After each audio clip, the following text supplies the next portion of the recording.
Good afternoon, everyone. So today I'll be presenting on operating systems and process management. So which is a fundamental concept in computer systems. So this is Novitapi, and let's get started. So an introduction. I'll provide some overview of operating systems and how it functions and what are the processes in it, and which are the very important process management in computing. So let's go through it. So we'll just review what's an operating system. So, defining an operating system is a software which manages computer hardware and both software resources and provides services for the users, who are us. So, through computer programs, it manages hardwares and softwares and produces as services. And it's the role of an intermediary, which is the OS acts as an intermediary between the user, which is us, and the hardware. So it also ensures efficient resource management. So the user interaction can be stabilized whether the process is running or not. So there are types of operating systems, and there can be types like batch OS and time sharing OS, distributed OS, and real time OS also. So batch OS is like it is used in older systems for bulk processings, and time sharing OS is used for allows, and it uses multiple users to share the system. And coming to distributed OS, so it connects multiple computers to work as a single one, so it connects some multiple computers.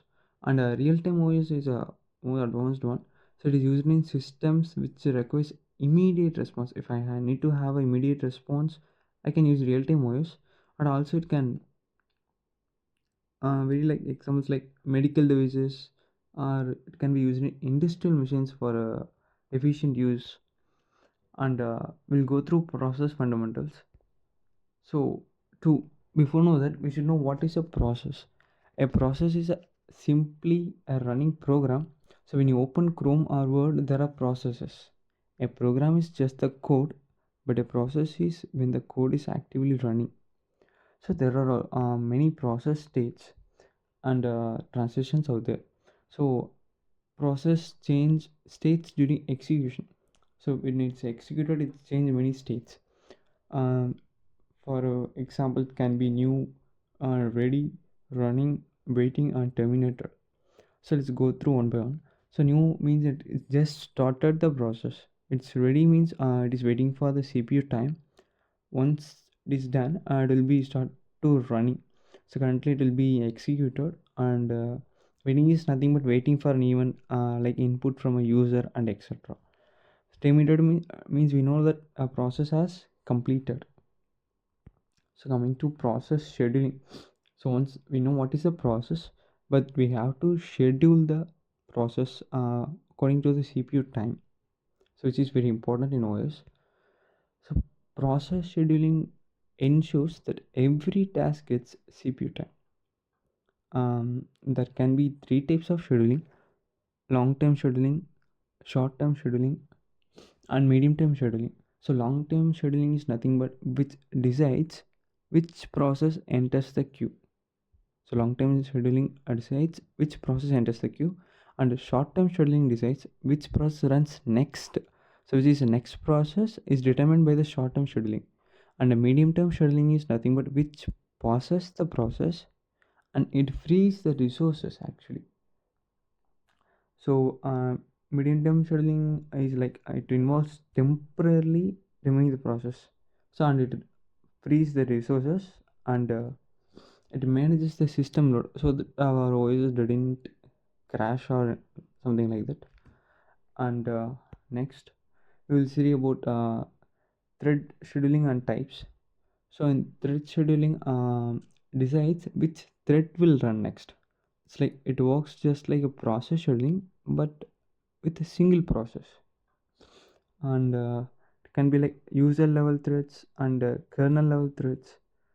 User level threads are managed by user level library, while kernel level threads are managed by the OS. This is an operating system. So it provides more efficient use of resources due to direct management by the OS.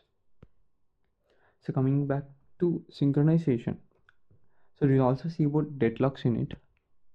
So importance of process synchronization. So what is process synchronization? When multiple processes access shared resources, we need synchronization to prevent conflicts. So without it, data may get corrupted. So that's where process synchronization comes in and helps us. And we also know that we can avoid unexpected results as well as system crashes. So it prevents race conditions and maintains data consistently when process access shared resources. Okay. Um, so we'll also see about deadlock. So to define deadlock, a deadlock happens when two processes block each other waiting for a resource. It's like two cars stuck in a one lane road. So when two cars are in a single lane, so neither will be moving. So that's what happens. So we'll also know that if once we know that what is deadlock, we should also know how to prevent it actually. So there are some methods to prevent deadlock. So to prevent deadlock, we should avoid mutual exclusion, and we shouldn't let process hold resources while waiting. So it doesn't need to hold the resources while we are waiting now. So that we should also make sure it doesn't hold. So preempt resources also if needed, like by ensuring that at least one of the necessary conditions for a deadlock cannot hold, thus avoiding resource contention. And going next, we will see about CPU management. So in CPU management, we will see what is CPU scheduling. So just like process scheduling and etc., CPU scheduling decides which process gets CPU time. So the CPU can't overlook in a single time. It can't do multiple processes. But even though we should schedule for better efficiency and time management.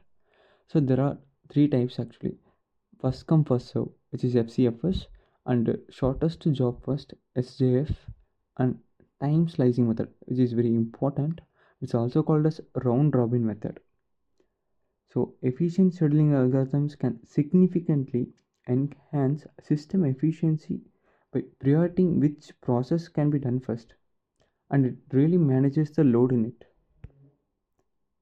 So there are some types of scheduling. Um, so the schedulers manage process flow like long term, short term, and medium term. So long term decides which jobs enter, and the short term decides which job runs next, and the medium term process the process.